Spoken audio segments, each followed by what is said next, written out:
एक बार की बात है, एक शिष्य अपने गुरु का बहुत आदर सम्मान किया करता था। गुरु भी अपने इस शिष्य से बहुत स्नेह करते थे, लेकिन वह शिष्य अपने अध्ययन के प्रति आलसी और स्वभाव से दीर्घसूत्री था। सदा स्वाध्याय से दूर भागने की कोशिश करता तथा आज के काम को कल के लिए छोड़ दिया करता था। अब गुरुजी कुछ चिंतित रहने लगे कि कहीं उनका यह शिष्य अपने जीवन संग्राम में पराजित न हो जाए।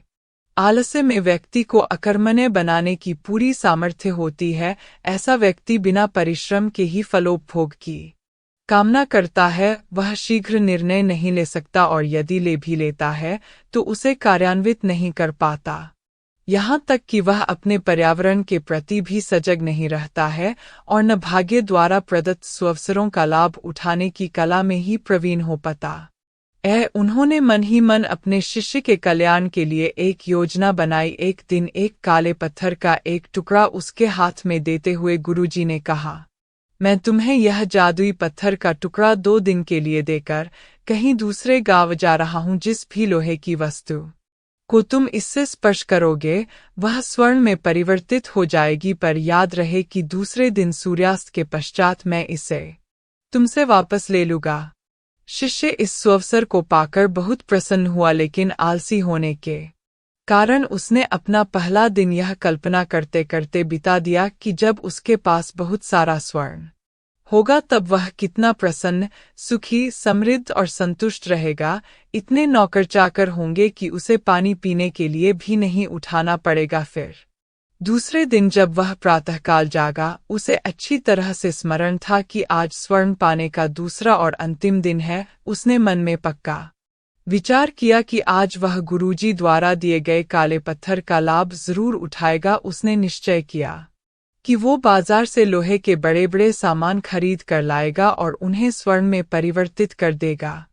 दिन बीतता गया, पर वह इसी सोच में बैठा रहा कि अभी तो बहुत समय है, कभी भी बाजार जाकर सामान लेता आएगा। उसने सोचा कि अब तो दोपहर का भोजन करने के पश्चात ही सामान लेने निकलूंगा, परंतु भोजन करने के बाद उसे विश्राम करने की आदत थी और उसने बजाय उठ के मेहनत करने के थोड़ी देर आराम करना उचित समझा। पर आलस्य से परिपूर्ण उसका शरीर नींद की गहराइयों में खो गया और जब वो उठा तो सूर्यास्त होने को था।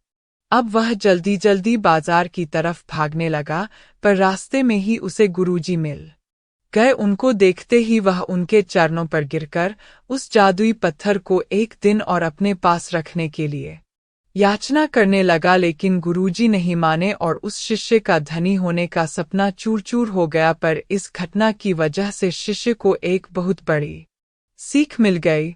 उसे अपने आलस्य पर पछतावा होने लगा। वह समझ गया कि आलस्य उसके जीवन के लिए अभिशाप है और उसने प्रण किया कि अब वो कभी भी काम से जी नहीं चुराएगा और एक कर्मठ, सजग और सक्रिय व्यक्ति बनकर दिखाएगा। दोस्तों, जीवन में हर किसी को एक से बढ़कर एक अवसर मिलते हैं, पर कई लोग इन्हें बस अपने आलस्य के कारण गंवा देते हैं। इसलिए मैं यही कहना चाहता हूं कि यदि आप सफल, सुखी, भाग्यशाली, धनी अथवा महान बनना चाहते हैं तो आलस्य और दीर्घसूत्रता को त्याग कर अपने अंदर विवेक, कष्टसाध्य श्रम और सतत जागरूकता जैसे गुणों को विकसित कीजिए। और जब कभी आपके मन में किसी आवश्यक काम को टालने का विचार आए तो स्वयं से एक प्रश्न कीजिए, आज ही क्यों नहीं। ऐसे ही वीडियो देखने के लिए सब्सक्राइब करें, इस चैनल को लाइक करें, कमेंट करके अपनी राय जरूर दें। धन्यवाद।